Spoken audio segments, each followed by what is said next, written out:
Welcome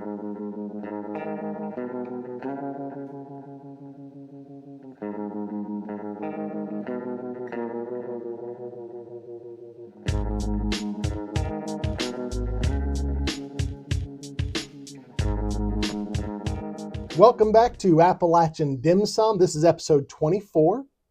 Appalachian Dim Sum, where our entertainment is our comfort food. Absolutely. And this is the main course for this month. Yes. And what are we talking about? We were talking about Event Horizon. All right. Which, like we said last time, was a pretty massive shift from what we were talking about in our appetizers. Yes. I think we ended up talking about DC and cartoons. Here we are on Hell Horror. That's right. As an aside, since you were talking about the DC films, because I told you how I had like a list of the DC shows to watch, and I have the Batman animated series, and I plan on watching the Superman animated series, but I get overwhelmed by how much there is. Oh yeah. And because you were talking about the DC animated universe, I actually looked into it, and I watched a couple of them. Yeah, they're pretty good. Some of them are good. I actually wonder, watching the animated stuff, I'm like, why are they having such a hard time with the films? Yeah. I mean, most of them are an hour, hour and 15 minutes, mm-hmm. and they give you all the story that you need, wrap it up, and it's a solid story. Yeah. And I think the last one I watched, the only one I've bailed on so far, was the Wonder Woman Bloodlines. Okay. And that seemed like maybe that might have been some of what they pulled from for like the 1984 movie or something. But it was awful. it was into that different world of, for modern audiences, writing, and I was like, wow, this is just really hard to even sit through. So yeah, I watched the Death of Superman, the Reign of the Supermen, and I want to find that one. I still haven't found a way to watch that yet. Where did I watch it? I'll let you know after. I'll have to find out. It was like Netflix or something. I mean, it might be that. Oh no, it was HBO Max. Max used to have all of it. Okay. And like they had exclusively rights to all of the animated stuff, and then they turned a bunch of it loose. It's almost like Hulu right now is full of a lot of the kind of not great Marvel properties, like all the old X-Men stuff, where I think Disney's trying to release some of that to beg people to come join Disney. Yeah. And I've seen even some of the Disney cartoons and some Pixar stuff coming on the Hulu, where I think they're trying to use that as a way to lure people on to getting the Hulu plus Disney package. And so I think a lot of streaming services are starting to expand what they release and how they spread their stuff around a little bit, just trying to survive in this model that is not destined to survive. It's just there's too much of it. Is there any streaming service that's just like wildly profitable? I mean, I know for years and years and years Netflix was running in the, I always forget the way it is, in the black. Black means bad in finance. Black means good. So running in the red. Yeah. For years and years they were running in the red, and it was like, what? How is this even sustainable? Yeah. And Xbox followed like the Netflix streaming, and they have the whole Game Pass thing, and that thing's never made money. Yeah. So I don't know. It's a weird situation these companies have gotten themselves in. I just want it to come back to physical media. Let me have a copy of it that I can do with whatever I want to, watch it as many times as I want, loan it to people. Well, some streaming companies are actually starting to release their streaming shows on physical media. I hope Netflix does, because that's my main one. There's so many properties on there. They've got so much garbage they produce, but they have some really good shows they produce too. Let's see. Give me a show. Good ones? Midnight Mass. Midnight Mass physical. I want a copy of that so bad, because it's a show I can rewatch and I can show to people. No official physical media. Yeah. Well, hopefully someday. And all of the guys, that same producer and writer, Callahan, I think is it Mike Callahan? I forget. Mm-hmm. The Hill House stuff, and he did he did some kind of Dorian Gray thing. I was thinking explicitly Fallout. That was the one I saw recently. Yeah, they have a release coming up. They are releasing it. Mm-hmm. I just saw that the second season is coming for Prime, which we have Prime. I mean, I'd kind of like it just to put it with the video games, but I don't Fallout stuff. Yeah, I'm not a fan of the franchise. We watched the first season and I enjoyed it. Mm-hmm. Probably enjoyed it because I know nothing about any of it. I've had a lot of discussions with people regarding Fallout because it's like the hardcore fans of Fallout take issue with some of the creative decisions and the directions they were taking with the show. And my contention has always been, I mean, Fallout's, you're never really supposed to take Fallout seriously. It's not really a serious series, especially since Bethesda took it, and like Fallout 3 and 4 and 76. Those are just goofy. Yeah. Fallout 1 and 2 were a little more serious, but it was more like a parody, because I mean, you've always have the Brahmin, which are like the cows with two heads, Yeah. you know, and it's always been over the top. The end boss for Fallout 1 is, I think it's called the Master, and he's just a man that's been like melded with a computer. Like his head's on top of a monitor. It's ridiculous. Yeah. But anyway, I approach things from the cinematic side. Mm-hmm. You sell me on people that are talented cinematographers, shoot things that are kind of iconic and stuff. And that opening sequence of the series with the explosion and the little girl at the birthday party is great. And how it compared to the rest of the series was just another series. I could live or die without it. It's fine. But I love iconic scenes. That's what's always attracted me to music, and that, attracted me to movies, to music. Haven't had enough coffee this morning. But the scenes like that really stick in your head are why I love movies, and that sold me on Fallout. One of the recent complaints I've seen regarding Fallout is that, and this was from someone who writes science fiction novels for a living. Like, he's an author. Yeah. And his complaint was that the characters were inconsistent. And I'm like, has he watched anything else in sci-fi? I could agree that the characters are shallow. I could agree with that. Yeah. You know, their motivation, they have like surface level motivations. Sure. But inconsistent, I've only seen it once. So if I watch again, I'm going to have to watch it for that. Yeah. But to me, it's not that the character was inconsistent. Sometimes they made stupid decisions. Sure. But I don't think that was inconsistent with the characterization. Like Lucy, I think her name was. The main girl? Yeah. Yeah. Lucy, she was a mess. Yeah. And I think they showed that in the very beginning with her trying, how excited she was to get married. She's optimistic, but she's a flawed character. Almost everybody in the vaults were naive on some level. Yeah. Anyway. And that's kind of a part of the lore of Fallout. Yeah. Yeah. Well, that's kind of an aside from Event Horizon. Let's talk about the meal. Okay. So we'll eat this afterwards. I want you to take a look at this. This is what our meal is going to be. Now, while the meal is steamed, I did try to make it good. This is Cthulhu Ramen. And we'll take a picture. I was going to say, we'll have to get a better picture of that. Now, I got I got fresh calamari, and I wanted to keep it white. It kind of turned brownish because I put some chili oil on it. Before I put the chili oil on it, it was like staying kind of white. It smells amazing. And it looks like something you'd have at like a Halloween church thing, like where you put your finger into this bowl of grapes and its eyeballs. And the Lovecraftian take on miso soup, Shoggoth soup. It was the juice from cooking that, and I just made like a soup from it. Okay. I don't know. We're gonna try it out. Like I said, I tasted this, and I think this was pretty good. But like I know a lot of times with calamari, you're not supposed to like really cook it, just like sear it. Yeah, I'm not doing that. So this, from what you know calamari as, this is probably overcooked.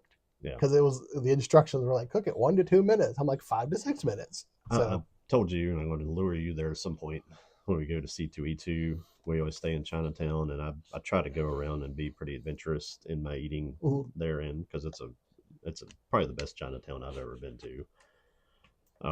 Where I've had beef stomach and things where you see it in the bowl and you're like, ugh.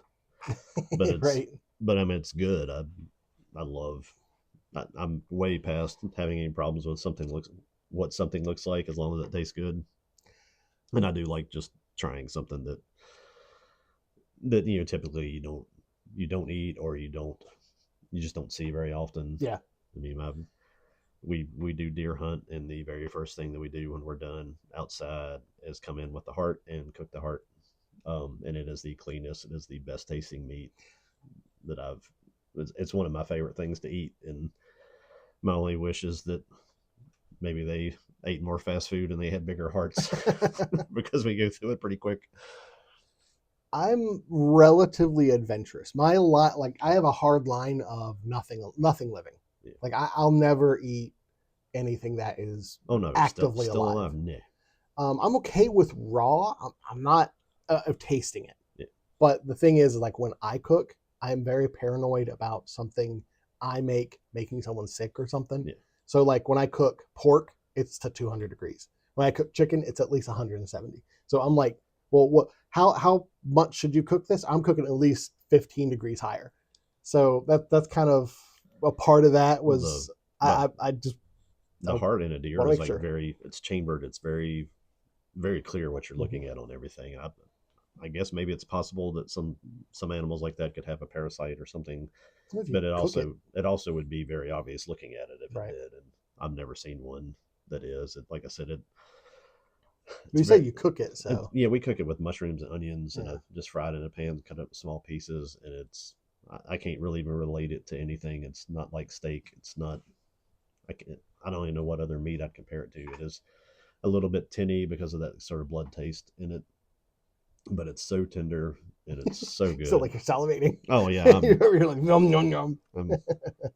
To get a towel from my beard.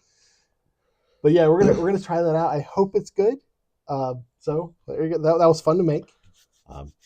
I'm excited for it. Yeah, I saw the little tentacle in there. Yeah, that's what I'm going for first. All right. Okay. Well, the media main course is Event Horizon. My first thing I wrote at the top of this is today's word is iconography. Okay. Because I don't think I've ever used that word in a sentence, and everything that I was reading, kind of going back through and watching it, iconography was like every third sentence. Okay. That's heavy through there. I'll talk about that more after we kind of get through the synopsis of the movie or whatever. And we could, anything that comes up you want to talk about while we're talking about the synopsis. I could not find a way to watch it again. I've seen it probably 5 or 6 times off and on through the years. Probably the last time was maybe been 2 years ago. But I could not find it to get back through it again and get kind of really pinned down on the order of stuff that happened. Yeah, I watched it just the other day. Yeah, I need a physical copy of it. It's on my list of things to do. I did gather a little information on it. It was made in 1997, so this was the year I was graduating college. I would guess you were probably still in high school. I was in high school, yep. Yeah. Like everything else that we seem to like and talk about on here. Paul W. Sanderson. Well, no, it was a failure. Oh yeah. I looked that up too. What was it was like a $65 million budget. $60 million budget, and it only made $26 million in the US. It made another $16 million internationally, so it was like a worldwide total. It made 42, so it still fell that short. I think at some point we're gonna have to do a coffee service of what's wrong with you theater goers, and it's just like these are films that failed in the theater that should have. They just flat out should not have. The most recent thing in my mind was like Minecraft. It made just like billions of dollars. Oh, okay. I was thinking, I was like, it didn't make money? No, it made a lot of money. It made a lot of money. I watched it in the hotel room on a trip, and I was like, we're not going to make it as a people. We go in droves to go see that. And I mean, you can't take your family to Event Horizon. No, but that does limit the audience a little bit. Like Fifth Element, that was a theatrical failure. Yeah. And that movie, I'll fight to make the statement that movie is one of the best movies ever made. Yeah. I really think it is. Yeah. I think it follows like the structure that movies are supposed to follow, and it just hits all the beats, and it keeps you engaged the entire time. I think it should be studied. I really do. When you get into making a movie like Event Horizon, where you do go to some pretty dark places, you do limit your audience. Oh yeah. And I guess as a filmmaker, you have to know I've got to stay within some confines here if I want to make money, and they did not. In this one, Well, apparently it was like 30 minutes longer. Oh yeah, there And was they told Anderson, you got to cut this down. You got to cut some of this violence out. And he did it so quickly, he cut like 10 more minutes than he really wanted to. Yeah. And one of the things I was reading, one of the trivias was that apparently relatively recent, like 2017 or something, someone claims to have found a VHS of the like uncut version, and Paul W.S. Anderson hasn't seen it yet because he can't get he hasn't been in a situation where he's near a VCR. So you probably have to be careful, like handling it at this point. You're so talking old, about a 35-year-old VHS ace that was very likely to just come apart when you play it. So. Yeah. But that was one of the things I noted in the production too, is that it is when you go back and watch it, it's a little janky. It's not the best edited thing that you see. If you're critical of kind of following that, you'll see some of that, which doesn't bother me. But they forced this thing to be released because the same studio was releasing Titanic, and it was delayed. And the same studio released Event Horizon and Titanic. Yeah. All right. The delay of Titanic being released, we're like, you've got to get this movie out now because we were expecting Titanic to be ready and it's not. And so they kind of forced him into that. And then on top of that, we're like, there's too much gore and it's too long, cut it down. And then he got into the thing, like I said, where he cut a lot of stuff and cut some things he probably didn't want cut. And some of the things they cut too were large portions of the budget. And that's one of those things where the thing was $18 million over, plus or minus, in production versus its box office. And they spent millions of dollars on scenes that some were completely cut and some were like, they're almost like the little flashes that you see. And that was one of the things that, like Fight Club with, where I see. Yeah. He puts the little slices of porn in the kids' movies and stuff where you just see it on screen for a second. Well, that was one of the things that struck me when I watched it again, is how many, like, not even 1 second scenes they have in this. Yeah. And the amount of effort it must have taken to make all of these scenes to cover like 2 seconds of film. I've got a whole lot about crazy about that effort part. I don't know if you want to get into that now or if you want to jump into that later. Yeah, we'll go through the film. Okay. Let's go ahead and start. The premise is that there was a ship they made humanity has gone to the stars. We have a moon base. We've colonized Mars, and we want to go beyond. Yeah. And we need a faster than light travel, and that's what the Event Horizon is. It's the first faster than light ship. Yes. And it has a drive called a gravity drive. And essentially what it does is it creates a stable black hole and uses that. That's why it's called the Event Horizon, because that's part of the black hole, and uses that to fold space. And it was created by Dr. Weir. That's it. That's a concept that I've seen twice now in movies. I think it was in the Interstellar movie too, where they literally show you the piece of paper. You take the 2 points in space, you fold space, and you poke the little hole through, and that's how you can jump from here to there. Yep, I explicitly wanted to talk about that. You got a picture of it. That's almost a trope at this point. Yeah, where they say, well, fold space is like if you take a piece of paper and you fold it, and 2 points become one, and you can just pass through. Yeah. I think at this point it's a trope, but I think Event Horizon, from my recollection, was the first time they did it. First time I ever saw that. So it may have been a theory that's bouncing around with like Stephen Hawking's and all those kind of people. I think it was. But yeah. I won't be surprised if it was like an Einstein thing. It may very well have been. But it was the first time I remember seeing it in a film, and it was real clever. Yeah. And then we've seen it multiple times since, and it's like, all right, we're done with this. Yeah. Come up with something else. Yeah. Or stop talking about it. We're still talking about it. And make it a reality. Yeah. So in the film, the Event Horizon is gone for like 7 years. Like it goes on its maiden voyage in 2040, and then 2047 it pops back up. It was like orbiting like Neptune. it was like sitting in the ionosphere of Neptune. Yeah. Now, one thing I don't recall them explaining in the film, like, did it go to Neptune and then activate the drive? I don't know if it was always at Neptune or if that's just where it ended up. I seem I to don't think it remember them matters. saying that it was orbiting Neptune, so it was Okay, almost like it was set up there. Maybe it was that could have been, yeah. getting ready to launch from there to go further, but I don't know if that's right or not. So the main character Weir, he goes on the Lewis and Clark. I always thought that was cool. Yeah, and they are a rescue crew. Yeah. Now, I would like to know more about this world that they've made. That they need a spaceship that's a rescue crew. What are they doing?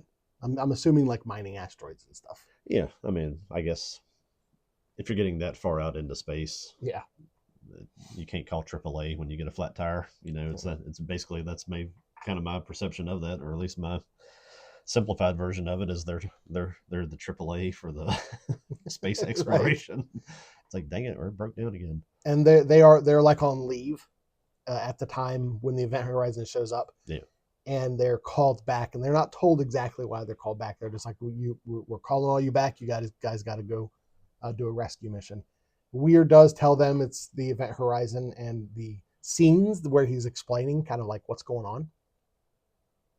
Oh, but I want to mention before this, Weir, in the very, very beginning, you get the information that his wife is gone. He misses his wife. Yeah, and Weir is Sam Neill. Mm-hmm.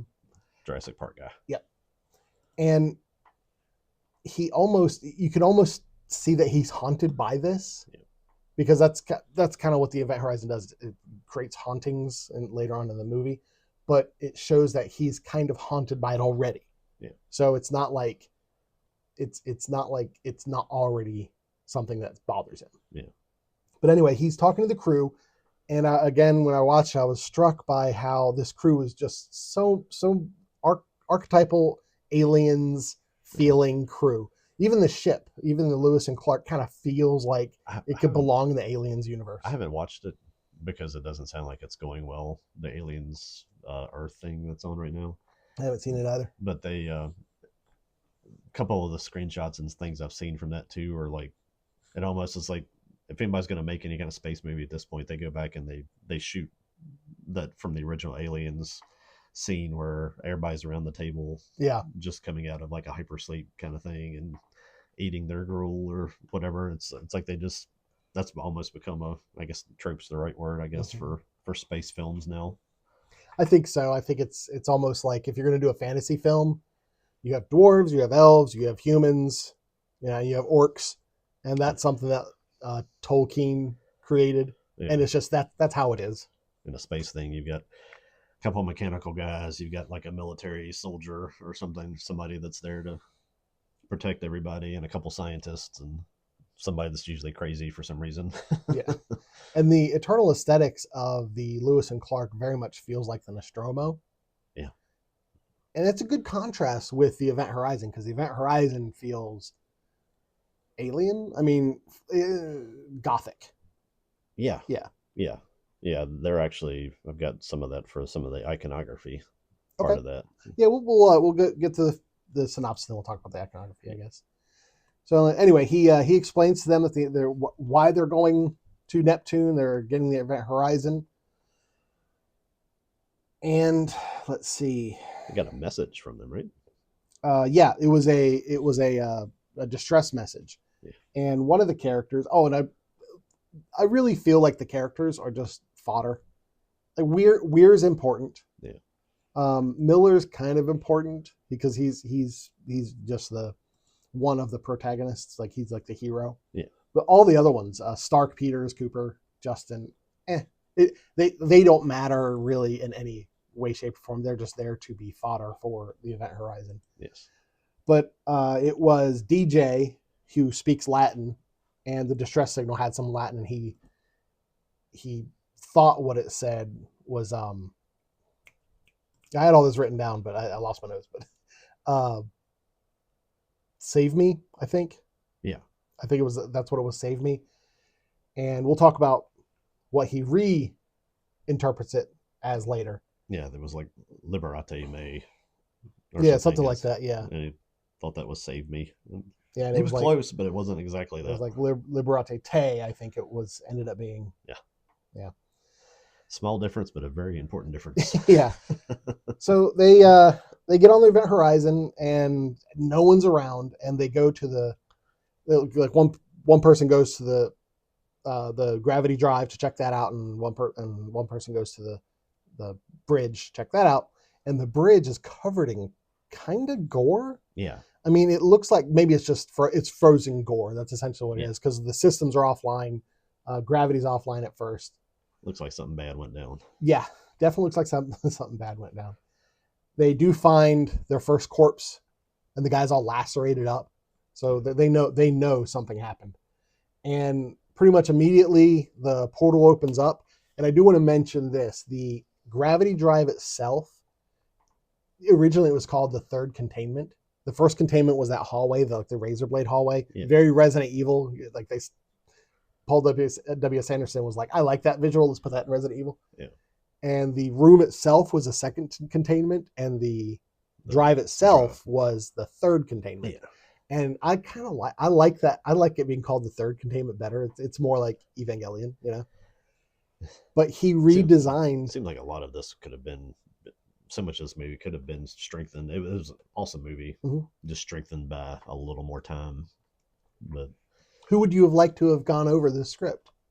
I wonder. What you doing, Frank? Yep. Available this week.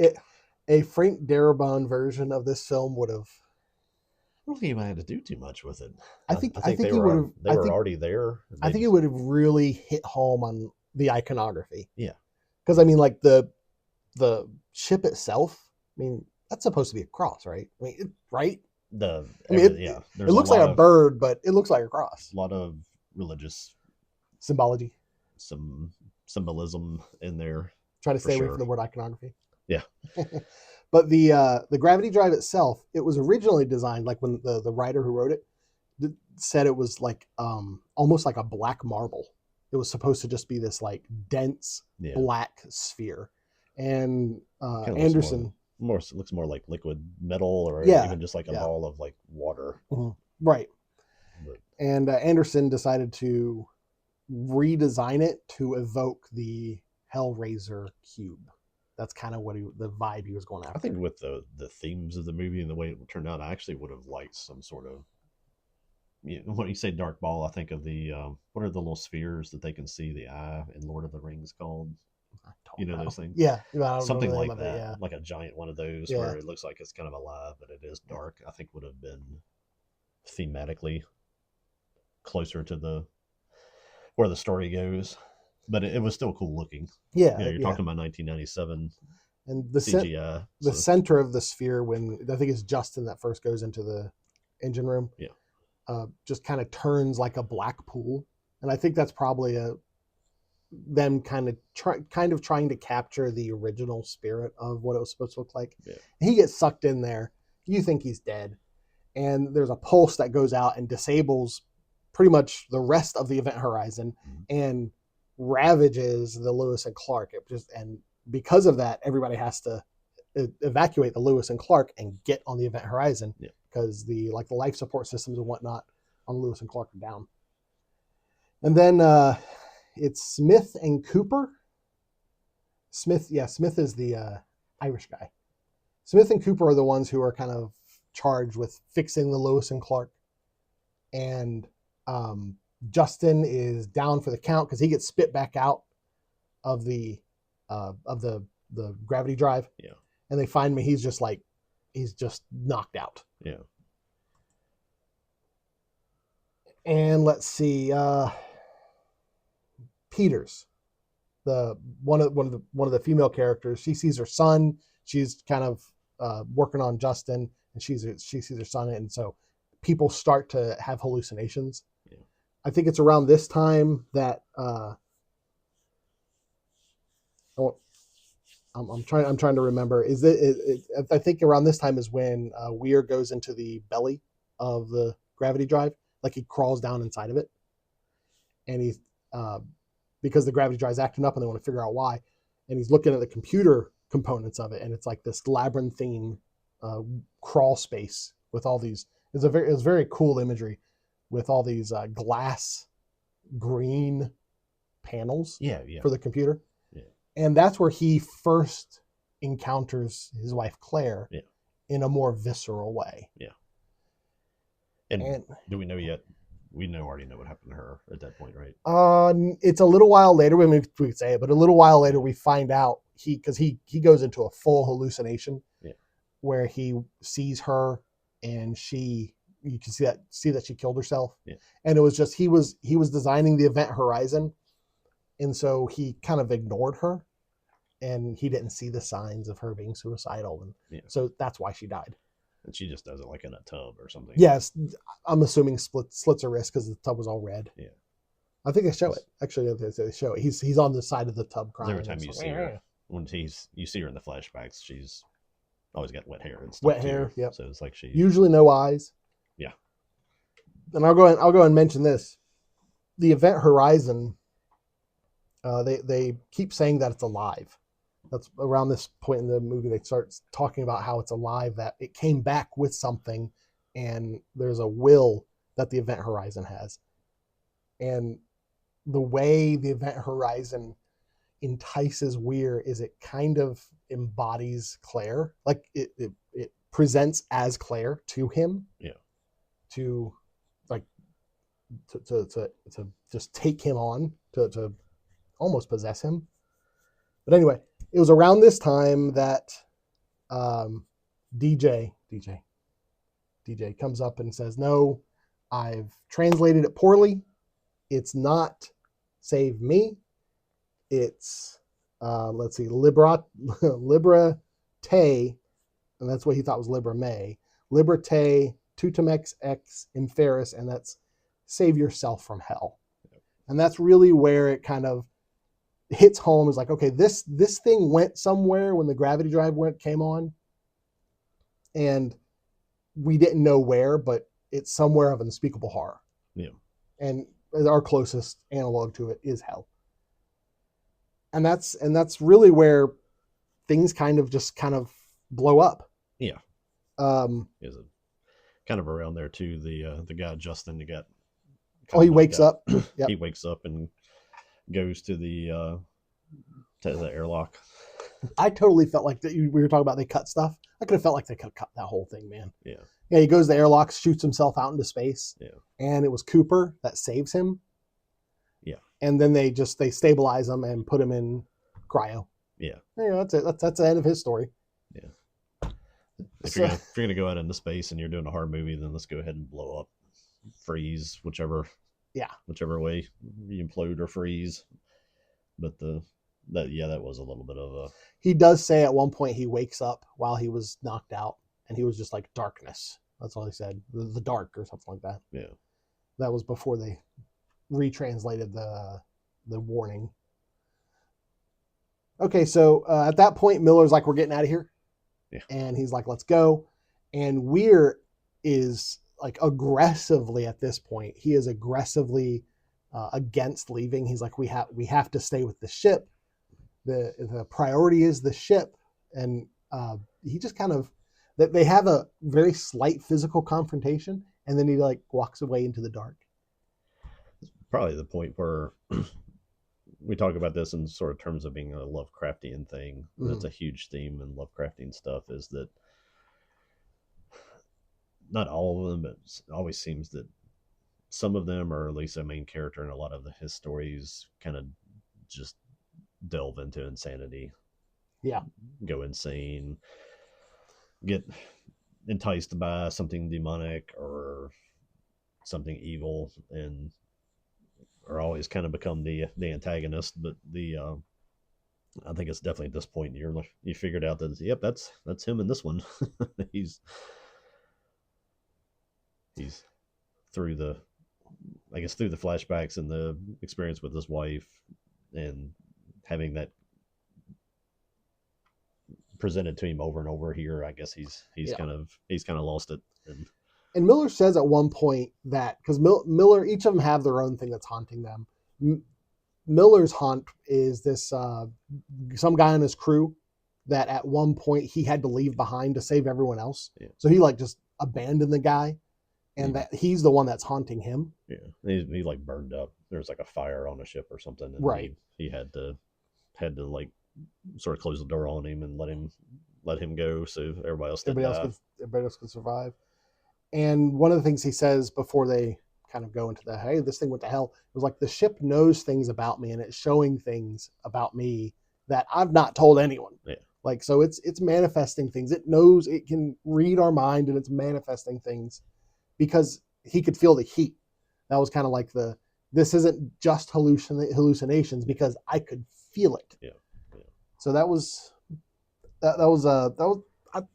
think that was a good visual. And one of the ways he described the fire was like it was like liquid. It's all right. It's all right. Yeah.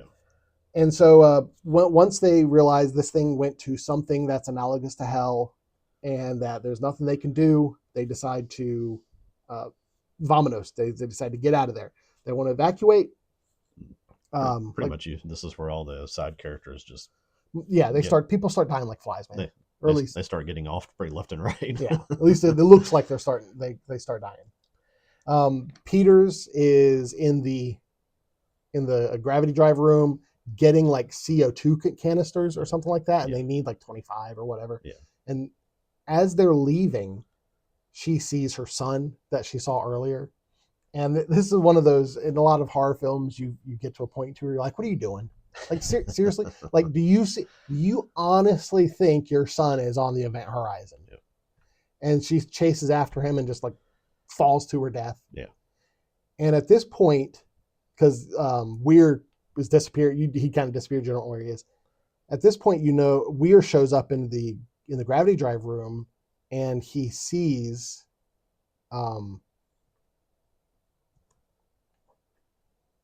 Peters. Yeah, he sees Peters dead.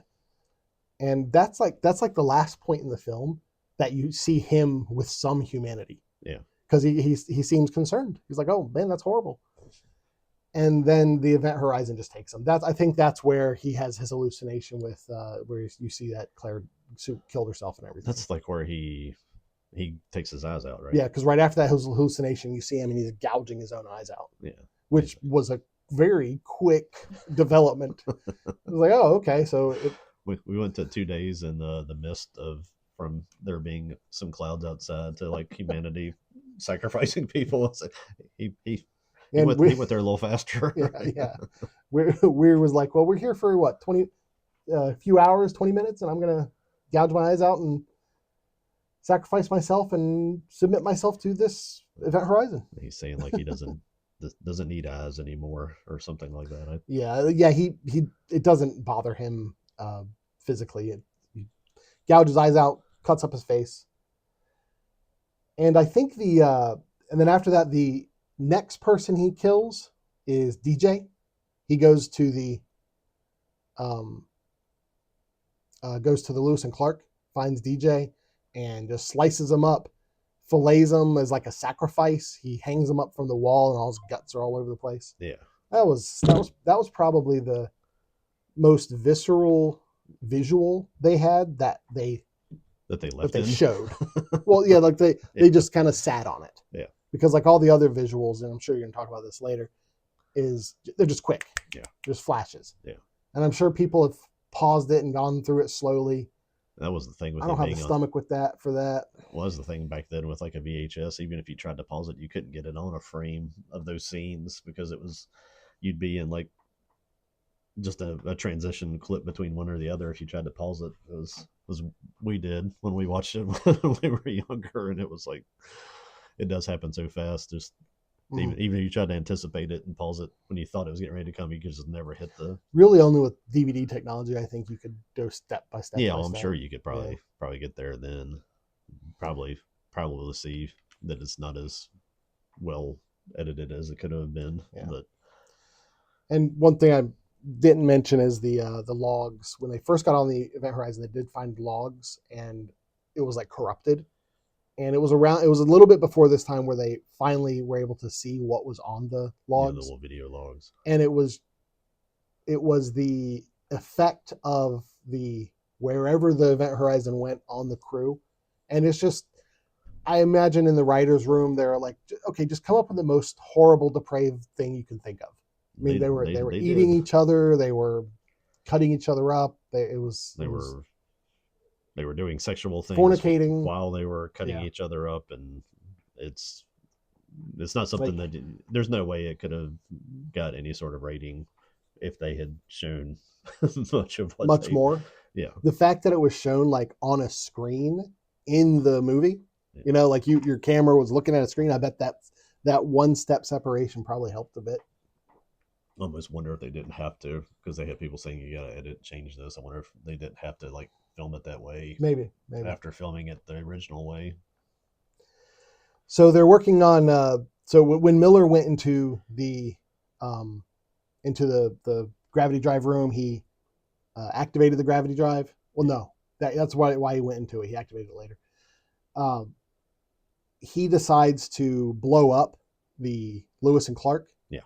And in the beginning of the film, they mention that there are these detonators. There are these charges that are inside the neck of the event horizon that they will allow them to separate the engine from the forward cabin if need be. Yeah.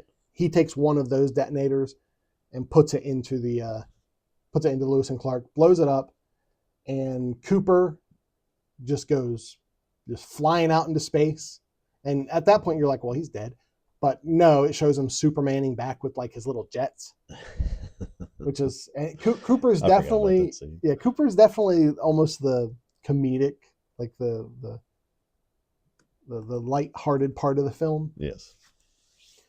And then as Miller's going about the event horizon looking for Weir, he finds, Stark just passed out, and he uses like a sniffing salt to bring her back.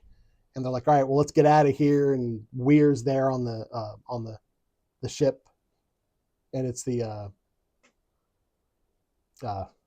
what's the name of the room that the captain's in? Oh no, the bridge. The bridge. Yeah. Jeez, my brain. So they're on the bridge of the bridge of the event horizon, and the Cooper comes up and he hits like the front port view that's like in the shape of a cross, and Weir, because he's surprised, shoots toward Cooper and blows a hole in the event horizon, and Weir gets sucked out into space. And then right after that, Cooper comes into the airlock, and you're thinking, they want you to think that, oh, is that Weir coming to the airlock? It's I mean, that's actually what Miller thinks. But it's Cooper coming inside. Yeah. And they decide, well, since the Lewis and Clark is down, what we got to do is we got to separate the engine component from the forward and the bridge, and use the forward part of the ship as like a lifeboat. Yeah. Yeah, and Weir had activated the gravity drive like on a timer. Yeah, when he was on the bridge. Yeah, he activated the gravity drive. Yeah. And at this point, it's Miller goes to the gravity drive room to see if he can disable it, I'm guessing. And then you have, I guess, Cooper and Stark is who's left. They go to the bridge to see what they can do to get prepared to have that as a lifeboat. Yeah. And Weir shows up, and he has eyes. And he says that the event horizon won't let him die, and it brought him back.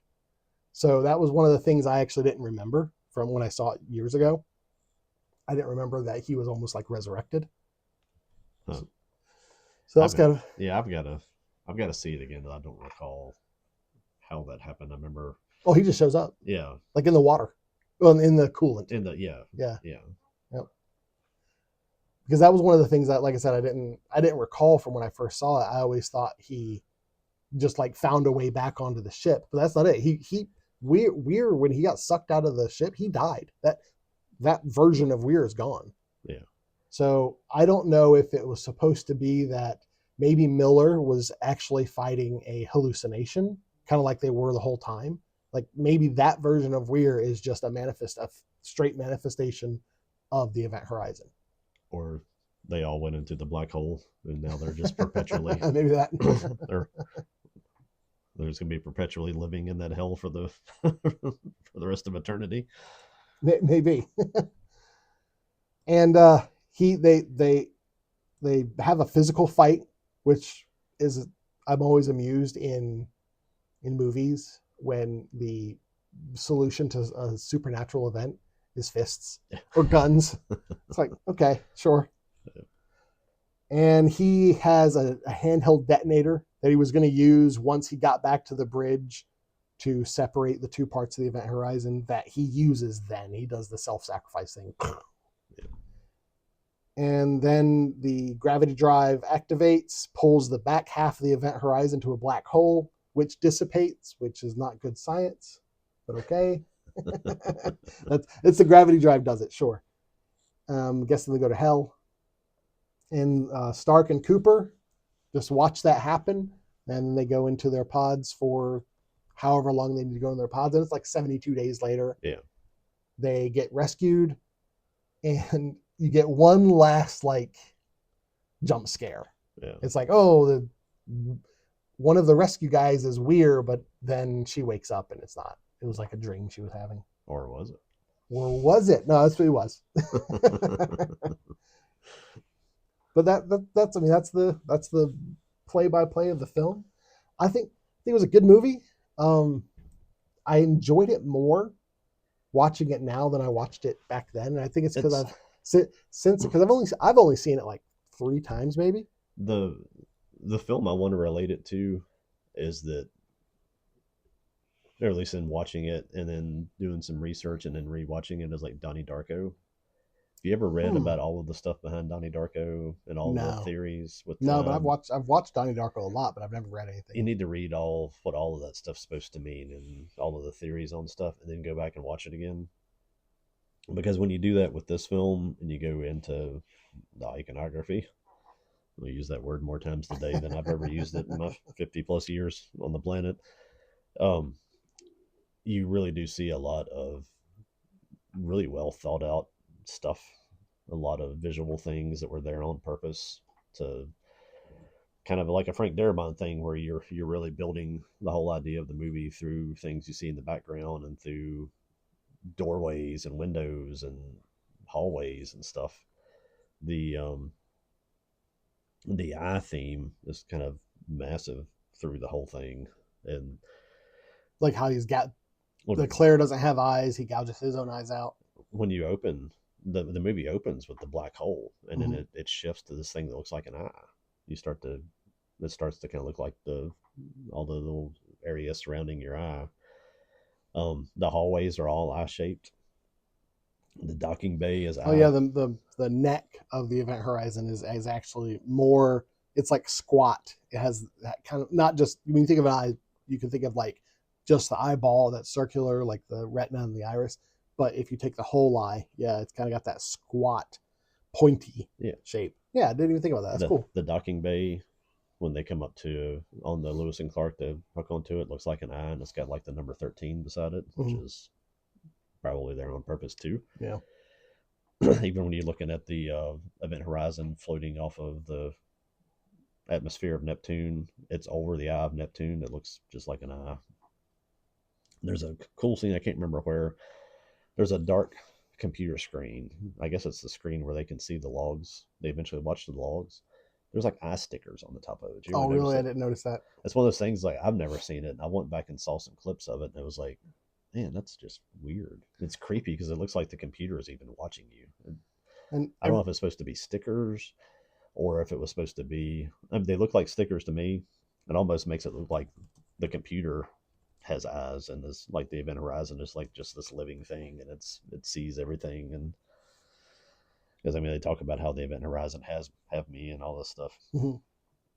Like, and every time someone is kind of getting overtaken by the event horizon, if they're near the engine, they'll show like a close up of the person's eye, and they'll show the lights of the engine kind of lining up in their eye. Yeah, the eye is one of the oldest forms of iconography, recorded in history. It's the all-seeing eye. You see that little image on everything. Kind of represents the presence of God and the awareness, consciousness, whatever you want to say. It really is kind of ingrained into your psyche. You see it on the dollar bill with stuff. And this is kind of a side, but I just saw this little thing. It popped up in stories when I was kind of looking about this. Yeah, there's the Yeah, stickers. That's just so weird. It looks like that's the weird. screen's looking at you. I don't know how it was linked or how Google does its algorithms, but I brought up a little story of a hospital. It seemed like it was like in England or something, where just as a way of sort of policing employees, they put up stickers of eyes around in different like break rooms and like where supplies and stuff were. Didn't say anything, didn't say cameras, didn't do anything, and how like it stopped like theft and like people that were sleeping on the job and like people that were stealing supplies and stuff like that. How it like dropped like however much percentage. It was an interesting kind of story that popped up when I was searching When stuff did about this movie. when did they do that? When was this? I didn't record. I didn't write down when that was, but it's like Okay. recent. Oh, okay. Because I mean, that's one of those things where, like, there's all this like 1984. There's all this media and all these novels where people are Big Brother's watching you, Like in the last decade, and it so seemed like that. some politician was like, yeah, that's a good idea. But Might as well do that. I think that was just kind of demonstrating how much that symbol means to you. Right. You don't even think sometimes when you see it that it probably triggers something in your brain. And the way Well, they worked that through this whole movie, I thought was it's like you just didn't accidentally do that. yeah. That's somebody that has a vision for a movie and is really trying to work a theme together, hold a theme together, tie it together with images, iconography. Well, you have that a particular feeling of dread is the feeling that someone is watching you. So I could Yeah, definitely and see throughout the that. ship, and I mean, if you want the idea that the ship is going to possess you and control you, or that it's a living thing, to give it to give a big mechanical ship, it's the size of a shopping mall, bigger than a shopping mall, probably eyes everywhere, just makes it like. And I don't think the first time I watched it, I was seeing that, and I really want to go back and watch it again and just look for that kind of stuff and see how many eye images that I missed or didn't even notice. Mm-hmm. Like maybe just watch it one time and just sit there with like a notepad, write down every time you see an eye or something. I'm sure Which, someone's gone through it already, done that already. but it's the same thing with crosses. Yeah. Um, the windows were shaped like a Yeah. cross. Event Horizon itself. The ship is the dream. And then you have that weird like dream he has at the beginning of the movie. It's like an upside down cross there, Mm-hmm. which kind of comes into the whole idea that I'm getting ready to take you to hell and show you something demonic. Um, Paul, I gotta keep my Andersons right here. Paul W. Anderson, the guy that made this thing. Yeah. He's the Resident Evil guy, the one that's married to Mila Djokovic. Mm-hmm. Um, not to be confused with Paul Thomas Anderson, who makes a lot of weird stuff that's hard to understand. Oh, let me look this stuff up. Paul Thomas Anderson, I guess his highlight is kind of There Will Be Blood and Boogie Nights. Oh, okay. Yeah, yeah. But I've watched some of his movies too, and I'm just like I've sat there for an hour and been like, it's what's happening. It's like, am I supposed to understand this, or is this just you making something confusing so you can all the people in Hollywood can be like, oh, that was very Oh, very profound. It's like, no, that was stupid. he made Punch Drunk Love. I like Punch Drunk He's Love. made some. I mean, he's won all kinds of awards and made some stuff, and he's made some stuff too that's just like really hard to watch. I mean, really hard to follow. But not the case for Paul W. Anderson. I was actually kind of surprised that the Resident Evil guy was the same guy that did Event Horizon, because those don't seem like the same kind of tone of movie making. It's most of the stuff that I think of Paul W. Anderson is all kind of action oriented stuff, and this really was. I think that's probably because it looks like Paul W.S. Anderson wrote the Resident Evil films. Yeah. And this was written by Philip Eisner, who has a very short list of films. It's like 4 movies he's done. Yeah. Yeah. Eisner himself said, I did write that down, that Yeah. he was very influenced by The Shining. Okay. When he wrote this. I think isn't there sort of like a blood elevator scene in Event Horizon? That's one of the notes I had that was gone. Toward the end of the film, I wrote they went Evil Dead, because one of the things that Evil Dead has is blood starts to come out of like the walls and fill up light bulbs and stuff like that. Yeah. And at one point, blood just like fills up all the lights. It fills up they have this tank of water. I think it's like I don't I'm assuming it was like in the med bay or something.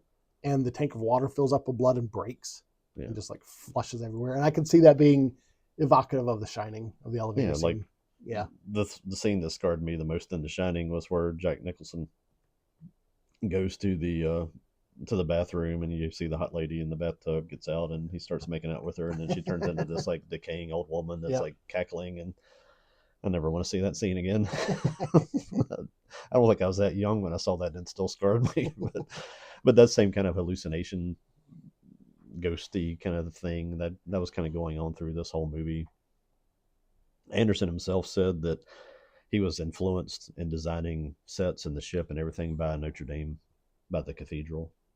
So he actually was trying to make it seem like a cathedral inside. See, okay, I can see him being influenced by like Gothic architecture. Yeah. He said, I don't see the Notre Dame. He specifically said the Notre Dame. I don't see the Notre Dame in the Event Horizon, really. I think he was probably looking more at that general design. Yeah. I don't think he was trying to make it look like the church itself, but just that. I'm sure if you like looked at the interiors or something, you could see like, well, this column structure is like the column structure in the Notre Dame.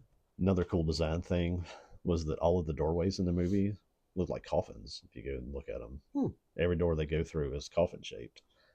Kind of squat coffin. Huh? It's kind of a squat coffin, right? No, I'm gonna look it up. You have to look them up because they literally look like, just like if you see a coffin sitting against a wall in like an old movie, that's like what the doors are all shaped like. And it's, again, one of those things I wouldn't have picked up on watching it the first time, and maybe multiple times would not really have noticed until you start watching a movie and looking for themes. I like that kind of subliminal messaging in the films. I'll have to look at it again because I didn't notice that. That's cool. There was another little thing that I threw in about the door stuff, that when he opens the blinds, when Weir does at the I guess on the bridge, they use the door sound effect from the original Doom game. Yeah, I know. I did notice that. I thought that used was funny. A lot. Yeah. They said he wanted that specifically in there because it's just another way of invoking that sort of image and stuff in the kind of the back of your brain about hell. But yeah, that's definitely all of that to get to the whole idea of whatever the thing is that makes this ship everybody's own personal hell. You know, everybody is haunted by whatever the worst thing that happened in their life, and they're reliving it. They said the hallway to the drive was meant to resemble the 9 circles of hell. Okay. And Dante's Inferno. I guess there are actually some old images of what they thought that looked like. I guess he's sort of flipping it on its side and kind of walking down there, but everything's kind of moving around it, and that was what he was going for there. Probably this. Yes, that's exactly it. Kind of like a spiral looking structure. Yes. Yeah. So, I love, and it is a very kind of Frank Darabont thing where you don't have to say everything, where you can build that sort of thing, that uneasiness and that theme and that feeling of a movie with all of these images and stuff, that just having eyes and coffins and crosses everywhere that you look, and even you obviously have a reaction the first time you see the gate or the walkway down to the gravity drive. And the spinning razor blade looking walkway. It's that you just that gets an emotional response from you, whether or not you don't like confined spaces, you don't like things that are moving. It's one of those things. It's almost like a fun house thing at a theme park or something that you try to walk down through there and make you dizzy and you fall over. So I do like the stark contrast of the rest of the Event Horizon to that spinning hallway and the engine room itself. Yeah. I like that it's because like in Star Trek, the engine room kind of looks like the bridge, kind of look like the hallways. Like they're all look the same. That's not the case in this. Like when you go into the engine room, it feels foreign. It feels alien. Yeah. If you take that idea of it being, and I don't know if if they tried to do that all the way through the ship of being the 9 circles of hell, about how Mhm. every time you move to a different part of the ship, it kind of gets worse and worse and worse. Yeah. That's pretty ingenious designing, as far as I'm concerned, for a film. So many people don't even put that much thought into their plot, and just putting that much thought into this kind of comes back to the thing. You wish this movie hadn't been rushed and hadn't been cut down. Um, It'd be nice if they could actually find a copy of the extended cut. and you get to these things, it's like they remake everything. It's like, I don't know if you could remake this, because you'd have trying to line the actors up and stuff would feel wrong. Yeah. Trying to shoot it again, but it would be an interesting remake to in the right hands of somebody to try to go through and do the whole vision, and especially with from 1997 to now, what you could do with some of the effects and stuff would be, I'm sure, much far beyond where it was. But the last thing I wanted to throw in on stuff that's complete random aside is the end credits. It's the first time I ever heard the band The Prodigy. Oh, Because back then that was one of my favorite things about watching them. It was the Funky Poop was the song they play at the end. Okay. Back then that was a thing that I was one of my main things that I used to do in movies was you'd hear music that you never heard before, because we had no internet or radio stations, and Roanoke play Led Zeppelin and the same classic rock stuff or some pop garbage. Same stuff they play today. You get no variety. You never experience anything new.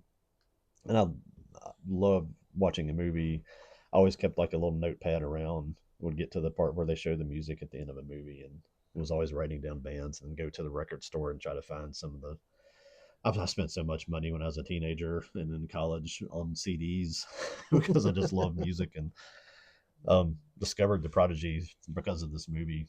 They're a freaking awesome band. I've seen a lot of the people I wanted to see growing up live, and they stayed pretty much around like Spain and Europe, with their tours. Get into England sometimes, and then their main guy, the guy in Firestarter, has like the little double mohawk. The clown looking guy. Yeah, he killed himself in 2019. Oh, okay. I don't think I knew that. Yeah, no, he actually R.I.P. He hung himself. So I missed my window on ever seeing them live. I've seen like some of their live shows, like at Glastonbury, some of those concert footages and things, and it's fields of people just jumping up and down. And I was like, man, that looks like that would be awesome. Because I'm too old to do that at this point, probably. But Keith Flint, I think was that guy's name. But that was my sort of random asides on the stuff. Kind of wanted to go back to the shooting, some of the stuff they shot. I don't know if you have a different direction you want to go, or if you want to. What do you mean shooting? Like the footage that they shot but didn't use? Yes. Sure. Let's talk about it. Did you see? I haven't seen anything about any. All I saw was that they had like 30 or 40 minutes of cut footage. There is a interview with the Critical Drinker guy, who's talking to this girl named Emily Booth, who was an adult film actress, a very young. Glad you said that, because I was like, I don't know who that is. Emily. No. I think you can look her up, and she has like movies that are like those sort of cable. All right, look her up through IMDb is what you're saying. Yeah. Okay. She did a lot of those kind of corny cable after hours movies that probably aren't all the way. Red Shoe Diaries. Yeah. They're Emily Booth. But when she did this, she was very young. She was 18, 19, something like that. So is that her? Yes. Okay. Actor, writer, producer. I think so. Let's see the movies. Sacred Flesh, Evil Aliens. That sounds about right. London Horror Story. Overdeveloped. She played the angry model in that one. Inbred, Doghouse, Don't, Grindhouse. Yeah. Yeah, that's got to be her. Okay. Spider Babe. Yeah, I know that's it. Event Horizon. Girl on Monitor. Perivella. So was she one of the women that was doing, like, went to hell? It says Girl on Monitor. They talk about this thing called the Blood Orgy. They shot for like several days, apparently. You see, my brain didn't even really go to a lot of that, like thinking like they had to actually shoot some stuff like that for a while. That's crazy. Okay, They tell me shot about for it. several days, and she said, she didn't know the figures because she was young and didn't really understand production at the time, but she was guessing, probably a couple of $1 million of special effects and paying actors and actresses. They brought in amputees and To show them cutting limbs off makes sense. multiple other adult film people that were fine being filmed in various states of undress. Right. They used her because of her build, and she was younger and a tall model looking girl. They made multiple body casts of this girl, and she said she laid there for like days while they made body cast of her, so they would have these things they could take out and cut up and throw pieces around. And That's gotta do something to a person, man. yeah, That's rough. she talks about like one of the worst ones that she did is that they had this thing, and she describes it as like, she actually was showing it like you take your fingers in your mouth and like pull your Yeah. teeth back, to where they built this like frame that did that with her face. And there was a scene there that they shot where there was like a guy with like a big drill that was just like drilling down through her teeth and all this like just Ugh. awful torture stuff. And they trying to see what else they did there. Yeah, it was kind of weird that they used her mostly, I guess, because she was the one that was young and probably willing to do it. Where all of the limbs, they just kept casting her. Didn't know any better. Took the paycheck and ran, I guess. Yeah. Obviously, but Yeah. um, she said there were scenes where there were people that were like, they made lots of eyeballs, and people were tearing eyeballs open with their fingers and squishing eyeballs in their hands and eating them, and just super graphic stuff that. And they said they thought all this stuff was going to be in, and she went back when they saw like the final cut of the movie. And it was 3 like seconds. there was like less than 5 seconds Yeah. of it even, and it wasn't even 5 seconds continuous. There were just little flashes of it, and she was like, "Wow, okay, I think that might have been my rear end, or I think that was my foot." And I think some of the stuff like the drilling things and I can't remember if there's an image of the thing with like the face pulled back, showing the teeth, if you could even see that or not. But she said that was like a 5 or 6 hour thing. If you like go frame by frame, probably. Yeah, maybe just in the background. They might not even allowed it because I think it wasn't just a drill that was. See that kind of stuff is, I've talked about this before.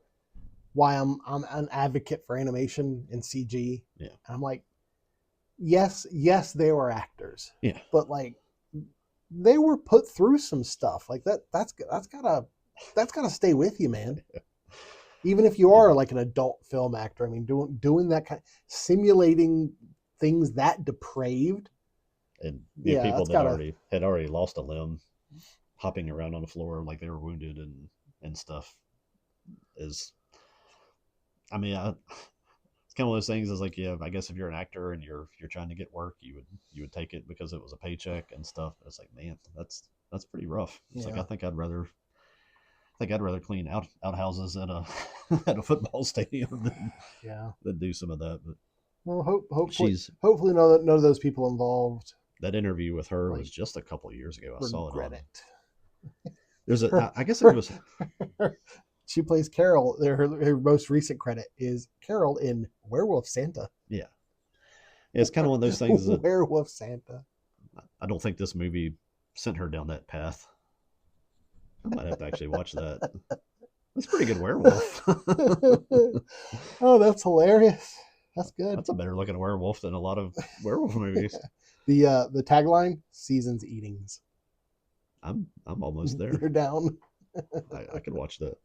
Anyway, but yeah, that's I don't think I see like something like that probably turned her into that career. I guess that's kind of the career. I think if I remember the interview, she was probably doing some exotic dancing and doing some adult film stuff anyway. So well, I can imagine that in a place like Hollywood, someone who's willing to do anything is talked about. Like, hey, I've got this woman that I work with, and she's down to do whatever you need. That's what she said, that this thing was like the room where they were doing all the makeup and stuff. There were just a bunch of people sitting around naked, and it was just. But yeah, I think he did a bunch of like kind of more interviews with people during sort of pandemic time. So I guess it might have been 2020, 21, 22, something like that, where he was interviewing actors and actresses on Zoom. Okay. I saw him interview Sam Jones that played Flash Gordon. I think that's actually how I found his channels, because I was a fan of Flash Gordon and saw that. And then I saw that interview with her, and I was like, wow. I think that was actually the last time I watched that movie, because I sought it out and watched it right after I saw that interview. And like I said, that was probably 2 to 3 years ago.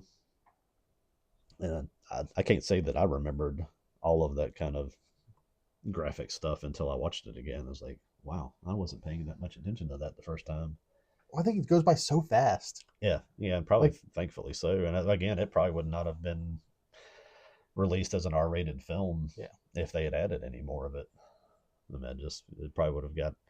I guess in 1997, were they NC-17ing stuff yet, or were they Xing stuff? I can't remember. I think NC-17 existed in 1997. Yeah, so because I think Showgirls was around that time. Yeah, so it probably would have got something like that. And I'm not sure that. I mean, it might have made more money if it was. Oh yeah, NC-17 started in 1990. So yeah. Okay. I knew it was a change there at some point. I didn't remember why or what the change was, but I think 30 more seconds would have definitely taken you there. And I guess if you get that rating, you might as well have been like, well, let's just throw some more of it in. It's like, how much more can we do until this is like unrated and nobody will release it? You know, I would assume that footage of those 3 days that they made the blood orgy exists somewhere, you would think, but like the longer cut of Event Horizon doesn't actually exist in any place other than that one VHS, so maybe not. You would think with all of like the horror cons and things like that, where yeah, people that will sometimes show up and like want to screen lost footage and things like that, that it would have resurfaced by now if it was there. Because I know they said they lost so much of the edited footage for this. Maybe there's just some like weirdo sitting there with it all in a box. That was kind of my other thought, was like maybe it was actually preserved because of the content of it. Yeah.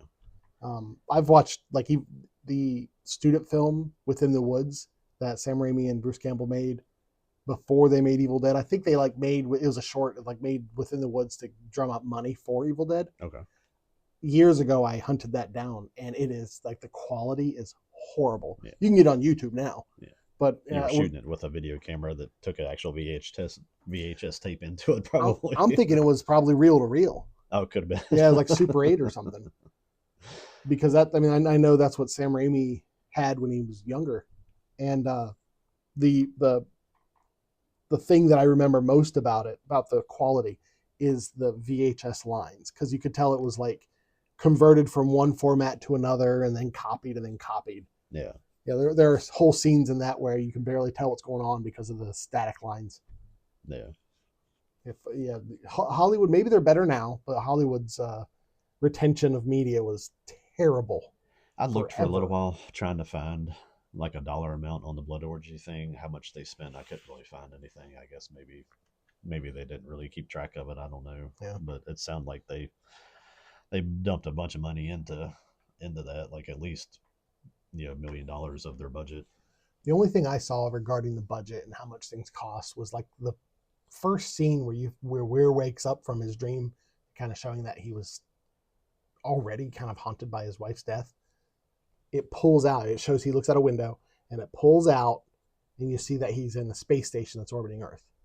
And like that one shot took like a year to make. I think I remember seeing that too. And it was like a ridiculous, it was like the most expensive thing they did. Yeah. It was such a fleeting shot. Yeah. Crazy. Wasn't a key part of the movie. You could have done that in a studio somewhere and just focused on the window and the the upside down cross part of it. But it's a weird. That's disturbing. Thanks for sharing it. I watched the interview, and the girl's obviously fine with it. She Yeah, probably kind of made her career off of yeah. that kind of stuff. But yeah, it's a whole different conversation of what gets girls in or girls and guys into Yeah. those movies. Right. I think maybe my assumption before was that it was very much like, well, we need these. We need 5 seconds of footage, and these are the scenes we're going to want. And they just like they filmed exactly what they needed. Yeah. I didn't consider something like that where it was for 3 days. Let's Well, if you just think about it, do this. you've got it's not just filming stuff. You've got however many actors were involved. Probably 5 to 15 Mm-hmm. at least to have enough people to have that kind of a scene. You're talking probably about 3 or 4 makeup artists per person, Mm-hmm. plus all of your lighting and your sound people and your all of your other staff and catering and all that stuff. That adds up to lots of money pretty quickly. Oh yeah. But yeah, I was amused when I was watching the film by how the captain's log was like on a CD-ROM. That amused me. That was very. I was like, that's 1997. Yeah. Kind of reminds me of some of the like hackers and whatnot at the time. They would be like, "This is an amazing storage device, and it's just a tiny CD." Any other cut stuff you want to talk about? no, that was it So, on do you think that. the 30 minutes of cut footage was like all that kind of stuff? Because it was the cut footage was to tone down the violence. Yeah, yeah. Well, they said some of it too was cut for Oh, okay. runtime. Um, so I don't know what all was lost there. I remember janky was the word that I kind of had in my head from watching it, is like that it wasn't the best edited movie, that it did kind of, it's like if you go back and watch the first Resident Evil movie, and I remember that being, oh, that was really cool. Then you go back and watch it now that you've seen a lot of other things, and you're like, wow, there's a lot of like shaking cameras and stuff to try to hide bad special effects. Sometimes I think you can point to a particular film and say that like that film was like evokes the era. Yeah. And for me, that era of filmmaking, this was early in that era. Yeah. Charlie's Angels. Like that, the quick cuts, the multiple cuts, because like I'm thinking like Catwoman, where that's infamous. That movie is infamous for the number of cuts it has Okay. to get the action shots they want. Yeah, I kind of I would put this definitely Resident Evil, Charlie's Angels, yeah, Yeah. in that era of film. So, kind of one of those movies that's the what could have been kind of thing. I still really like the movie. I don't think I would rank it in my top anything. There's so many movies that would jump in front of it once I started doing that. But This is one of those films, and a lot of films that I would say this about, is I appreciate it more than I like it. yeah, yeah, Like I get what they were trying to do. Really, I think this would have made a better novel. yeah, I think you could have done more interesting things. yeah, yeah. I mean, what was the runtime on this thing? It It's wasn't. like an hour and a half, man. Yeah, It's not long at all. yeah. So many movies you're like, man, I wish they would cut some of this down. It's too long. Like another 30 minutes Yeah, hour of 36. another 30 minutes of story could have really kind of changed how you processed everything and how they developed everything there. I would have liked to have seen Weir descend into madness. Yeah, because he got there really fast. Yeah, He's it's like, almost in the very beginning you see him like disassociating, yeah, and then once they start like immediately when they start talking about, hey, well, we got to get out of here. He's like, no, we're not leaving. What? we'll What are you go talking about? we'll go work on the engine. Then 5 minutes later, it's like Yeah, my tear eyes. your eyes out. It's like little scenes of like sort of probably him talking to his wife and people interrupting him, seeing that he's just sitting there talking to nobody, kind of things. Mhm. Little things would have built that character. I would have liked more empathy because he's set up as like the protagonist of the film, but ultimately he's the antagonist. Yeah, Yeah, I definitely would have liked to have felt when he turned. I would have liked to have felt bad for him, but I didn't feel bad for him because you didn't really know much about him. yeah, But Sam Neill did a good job. This, I think, for a lot of people, you either come to being a fan of Sam Neill through Jurassic Park or Event Horizon, and mine was Event Horizon. yeah. Because Mine was Jurassic Park, followed by a film we'll talk about here in a little bit, in the Mouth in of the Mouth of Madness. Madness. Yeah. Um, See, I watched that because of Event Horizon. yeah, I think order wise, it was like I saw him in Jurassic Park, and then it was like, wow, here's a guy in a horror movie that's like a Stephen King thing, which I thought Mouth of Madness was. Yeah. And then saw that, and then saw this. I never saw. I rarely ever saw movies in release order back then. It really was just like we lived in Blockbuster. We lived in Video Vision until Blockbuster came and shut Video Vision down. We had our own little privately owned video store here in Daleville for years. I wanted to mention this at some point. I'll go ahead and mention it now because it's not something we're going to talk about later. There's a movie called Lord of Illusions that came out around this time, and it had Scott Bakula in it, the guy from Quantum Leap Yeah. and Star Trek Enterprise. Now, I watched Lord of Illusions because I loved Scott Bakula. I was a big fan of his because of Quantum Leap, and I just wanted to see him succeed. And I have come to think since then that I think Sam Neill should have been in that film. I think Sam Neill is such a good fit for these like cultish Lovecraftian kind of narratives. I've rented Lord of Illusions and was like, I remember being kind of hyped because it was a new release at the video store, and I don't even remember what happened. I remember I was just like, wow, this was disappointing. Like, right. I really can't recall much of that movie other than I watched it and it was over my head or not my thing or whatever. I know I watched it one time back when it came out, and that's the last time I saw that. I don't. Is that even like a good movie or not? Yeah, I've watched it once. I got you. I've watched it once, and at the time I remember not being overly impressed with it. There's a bunch of movies that hit me all that same time, or like that Wes Craven. Some of the Wes Craven stuff, Wishmaster, like People Under the Stairs. Oh, the People Under the Stairs, yeah. And what was the other? I don't think it was a Wes Craven. Rainbow, thing. The Serpent and the Rainbow. No, I love that movie. That was around that time. Nightbreed. Nightbreed. Who made that? Was that a Clive Barker movie? Oh, Nightbreed. I forgot about that film. Was that a Clive? Who made that? Clive Barker, yeah. Yeah, it's the hell. All these movies came out like in that same time. And I was like, oh wow, we're getting all this cool horror stuff, and it's like everyone you watched, it was like, really?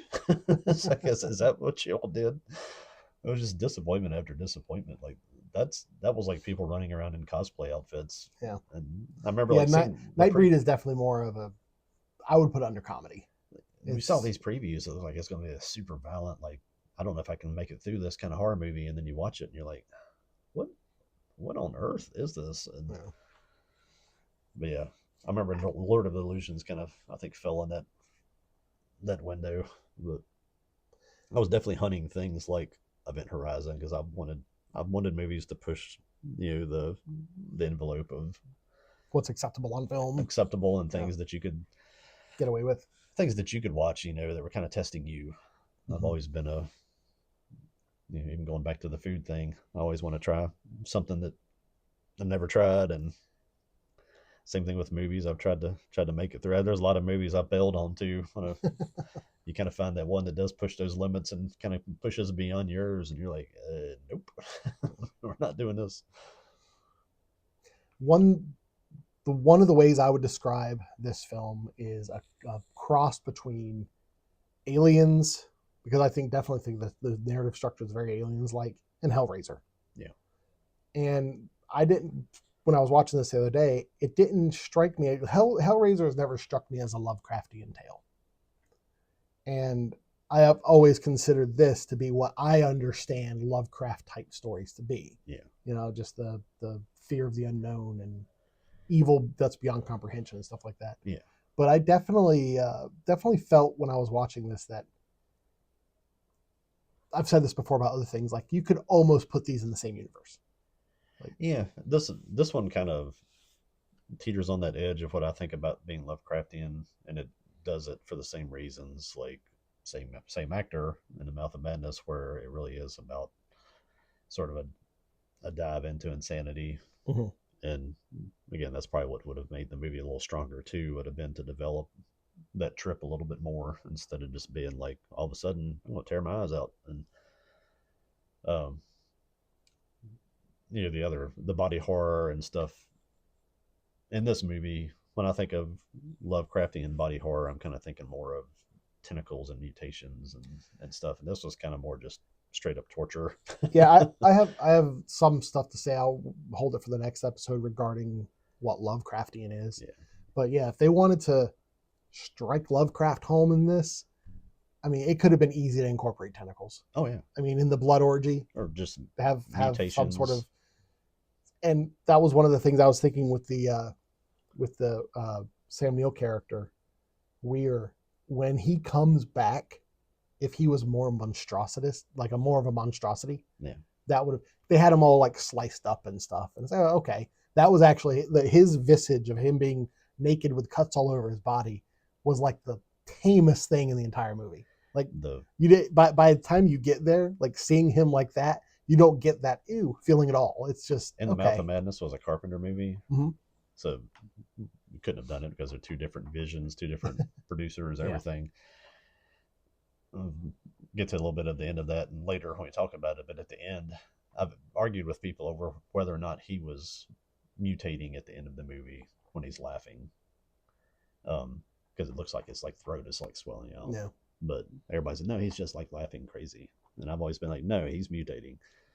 But that would have been an interesting thing to have Sam Neill kind of travel through some of these movies as some sort of Lovecraftian entity that, that have him in that world, have him show up into this on a spaceship, almost sort of like the Man in Black and the Stephen King stuff, where he's the representation of evil guy that brings it, or having a character that would move through stories like that would be awesome, but obviously not a thing.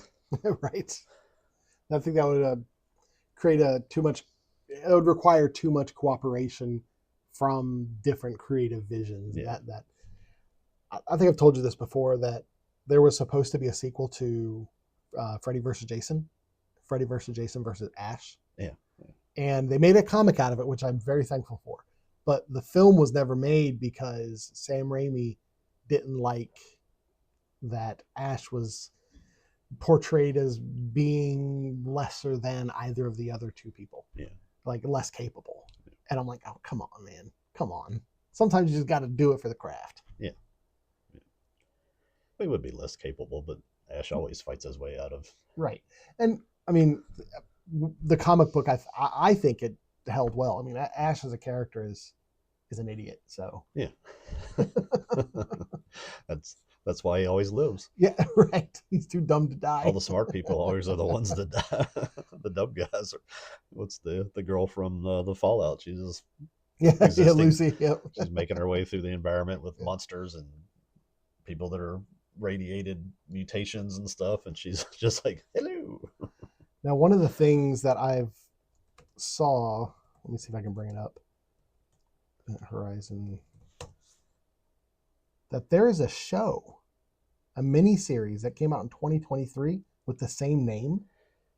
Did you come across this? I came across Adam Wingard, the guy who he made the Godzilla versus Kong. Mm-hmm. And I think before that he did. Can you look up Wingard and you get a moment? Wingard. He did. Was it like Hardcore Henry or some other kind of like really kind of crazy action thing? That was fun. Adam Wingard. Yeah. He kind of got roped into the Godzilla stuff, and I think sort of like some other people that got roped. Yeah, he made VHS? Yeah, he did. I like VHS. He actually acted in VHS and was a director in it too. Okay. But the ABCs of Death, I think he did some of that stuff. So I've seen some of his stuff, yeah. Does a lot of horror stuff, but he had some sort of VHS 2, the ABCs of Death, Blair Witch, Death Note. Oh my goodness, that live action adaptation. Yeah. And then Godzilla versus Kong and Godzilla X Kong: The New Empire. Well, that's a big change. I think I read something about how he was floating around something to do with an Event Horizon like series or something. Okay. And because he was so kind of immersed in the Godzilla stuff, and I guess busy with that he was just like, I can't do it, or I don't want to do it. Well, this series was made in France. I don't think it has anything to do with the film. Yeah, there was something that he was doing. It is science fiction. there's something that he was considering that was supposed to be related to this, like a series. Yeah, I could totally see a sequel or a series because that gravity drive, like it just activates, and it did get blown up. Yeah. But it activates and pulls them in. So who knows what happened after that? Or did humanity try gravity drive again? I mean, yeah, it's I don't think there'd be. I don't know. Think of how we've treated nuclear power. Would they try it again after this? Yeah, they probably would. Oh yeah, yeah, yeah. We can do it better this time. yeah. Right. We won't go to hell this time. Yeah, I could totally see the Doom influences as well. We can make communism work here. Right. Well, we'll just do it better. All right. Well, on that weird note, you have anything else to talk about Event Horizon? That kind of ties back to all the hell themes. Yeah, all the hell themes. Yeah, no, I think that kind of covers it. Yeah. It's not one of the all time greats, but it's definitely a fun watch, and I want to get a copy of it and go back through, kind of read through some of the iconography parts of it again and just watch it and look for stuff, because I really appreciate, you said you appreciate the film. I appreciate that kind of effort when it goes into a movie. I don't think I would have the stomach to go through the flashes that they have, all the different scenes, like scene by scene. I don't want to see that stuff. I don't think you could. It can't be but more just little splices of things. I can't imagine. Well, they'll have it's how like brief that is. It's like someone on a one of those like X crosses wrapped up in barbed wire and stuff like that. It's that kind of imagery. Yeah. I don't think you could see but probably one or two things there, even if you could find a way to pause it. And I don't think there was that much left there, thank goodness. But not an advocate for torture movies. I don't want to see any more of that myself either. But I would only recommend this film to someone who like directly recommend it. I wouldn't just pull it out of my pocket. Like, hey, you should see Event Horizon. If I like, we were talking about Sam Neill films, and they were saying how they love him as an actor. Like, hey, have you seen this? No, you should check it out. You twist a little bit of Dante's Inferno maybe into this, maybe where somebody tries to go into this hell place to try to rescue somebody. That would be the cool follow up to it. But at this point, you're in 1997 movie. You could tie anything to this at this point and have it make any sense. One film I wish they made a sequel to, because like a lot of films don't need sequels. Like I think this is fine on its own. It ties up. It's pretty neat at the end. Okay. But one film I do wish had a sequel is Drag Me to Hell. Have you ever seen that? A very long time ago. Yeah. I actually have a copy of it. I need to watch it again. Yeah. I would like to see, because it's kind of almost slapstick horror like Evil Dead, because it's Sam Raimi. Yeah. And I've always thought it would be fun to see like Justin Long's character in that film try to get Christine back. Yeah. Like what does he do to get her back? And if he gets her back, what condition is she in? Like what happened to her? What mental state is she in? Sure. The idea of going to hell and getting someone and bringing them back is interesting. What should have happened is Paul W. Anderson should have bought the rights to Doom and tied this into Doom. Yeah. Because he already had the sound effect there. He was right. he was 1/1000th of the way there. He just needed to write a script and do a story. But I mean, the premise is very much like this exposition of Doom. Yeah, that would have been a fun follow up to it. Would be some sort of trip into the black hole and fighting demons, and you could have got into your violent people walking around with barbed wire and had a good bloody horror movie. A lot of action stuff. Well, in a couple episodes, we're going to be talking about Lovecraftian type films. Yeah, man, we could have totally just gone with like hell films, not necessarily the Lovecraftian, but like films where people go to hell in one way or shape or form. That could be a whole genre by itself. We'll put that in a cookie. Yeah, there you go. We can come back there. All right. Well, our next episode is going to be desserts, and that's what we're looking forward to. Yeah, looking forward to. It's usually like if there's some trailers we saw that we want to talk about, or if there's something like we're looking forward to explicitly in the next month, like maybe I would talk about the Alien Earth show. I'm not going to. No. But like if you were thinking, hey, that's going to finish up. That was heavy on my list, and the internet has talked me out of it. I'm still going to watch it. I just don't know when. So it's not. Yeah, It's not. I'm not. I've got stuff I want to watch. I don't hate watching things. Yeah. And it's kind of. It's also kind of hard with scheduling life. It's kind of hard to say. Well, I'm planning on doing this. Sometimes you can do that, but sometimes it's just when the occasion arises, you get to watch it. We are just now finishing the second season of Reacher that came out. I don't know, 2 or 3 years ago, maybe now. I don't remember how long ago it came out. It's just how backed up we are watching things that we have our list, and we scroll across the list, and half the time you sit there and debate what you're going to watch for 15 minutes, and then it's like, let's just watch something on YouTube and go to bed. Do you have Netflix? No, Hulu. Just Hulu and Prime. I think it's on Netflix. The one thing we've been watching recently is a sitcom called Leanne. What are we talking about? Whatever. A sitcom called Leanne. Yeah. And it is very wholesome and very sweet. Yeah. I really enjoy it. Did you ever watch any of Reba? No. Okay. No. It was very, very Reba-like in setup. We're going through. We watch it at dinner time every night. The old Home Improvement show. Yeah. And I'm into the 7th season. There's 8 seasons, and I logged on there last night after we got back from this last trip, and it says expires in 8 days. And I'm like, son of a. Yeah. We're gonna go to watch it. Someday I'll actually sit down and like cancel all of my subscriptions and then subscribe to one thing and just run through all the media. And if like that happens during that period of time, I'll cancel that subscription and go to wherever it is. I don't think I ever saw it end, because it was like me right at the end of high school going into college. Mm-hmm. Once I went to college, I just didn't watch TV. I just didn't. There are a lot of shows in that era that you kind of didn't follow like religiously like we do now. Yeah. And they just kind of like they'll end, and one day you found out, oh, that ended. Yeah. Yeah. That definitely, I don't remember how that ended. Me neither. I'm assuming it was just like, okay, this is our last show. There's a 3-part thing at the end. I might just skip and just watch that. There you go.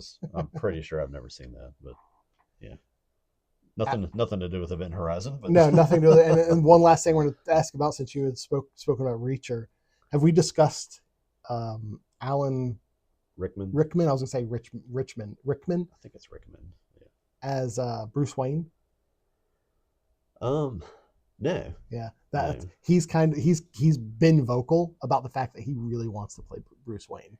I would say the way that he does Reacher, I'd be like, no. But if you've watched, it's a really good movie with Hilary Swank. It was one of the Angel Films things. It's about like a little kid that had to get to an organ transplant in bad weather, and all the community and stuff helped her get there. I don't remember what it was called. He was in that, and it's kind of like a Robert Pattinson in some of these indie things where it's like, oh wow, he can act. Yeah. The 3 things I know him from was Smallville, where he was Aquaboy. Yeah, never saw it. He played like Aquaman.